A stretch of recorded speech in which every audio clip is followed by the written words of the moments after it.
2,500 years ago, a Greek historian traveled to Egypt and saw something that left him more speechless than the pyramids themselves. A building with 3,000 rooms, half of it underground.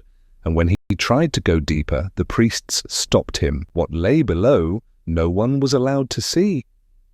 Today, nothing remains. This is how a building larger than any pyramid vanished completely from the earth. His name was Herodotus. We call him the father of history.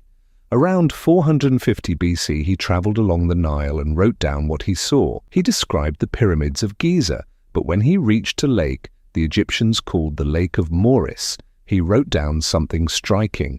The structure beside it was more impressive than the pyramids. His words, "It surpasses even the pyramids." 12 covered courtyards, halls that flowed into one another, 3,000 rooms, 1,500 above the ground and 1,500 below. The upper half he was allowed to see. The lower half he was not. Down there, the priest said, lay the tombs of the kings who had built the labyrinth and the graves of the sacred crocodiles. No outsider ever entered. So the question that would linger for 2,000 years was born right here. What were they hiding below? You might think. One old traveler, one exaggerated story. But Herodotus was not the only one. 3 centuries later came the Greek geographer Strabo.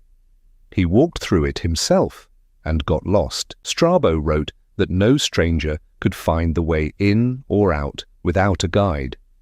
The passages crossed each other so many times that escaping without help was impossible. And the roofs?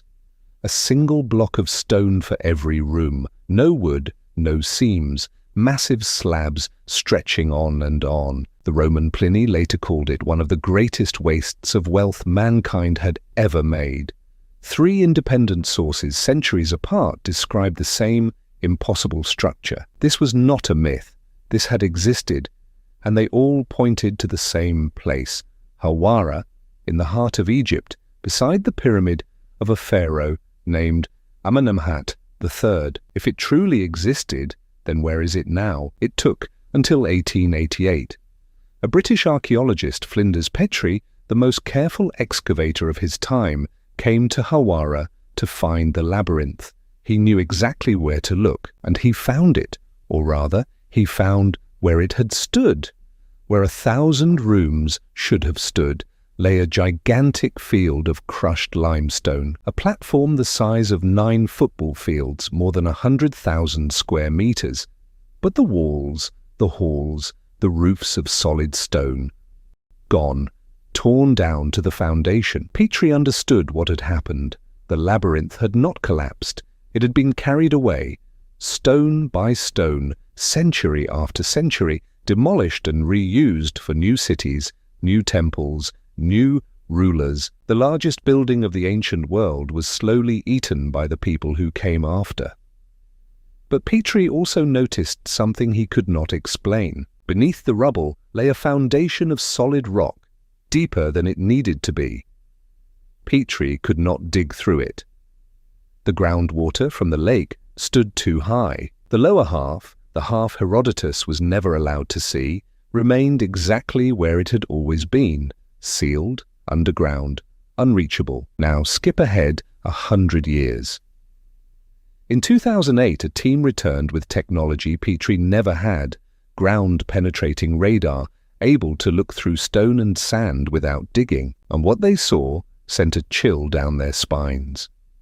Beneath the field, straight walls took shape.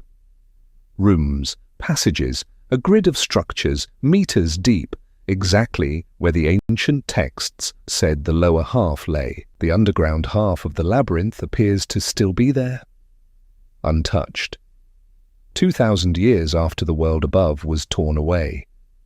So why has no one excavated it? The answer is disappointingly simple, and that is exactly why the mystery survives. The groundwater still stands too high.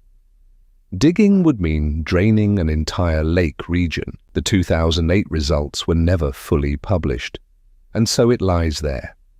Perhaps the greatest unexcavated structure of ancient Egypt, a few meters beneath the feet of everyone who walks past. Herodotus stood before that same closed door 2,500 years ago. The priests would not let him go further.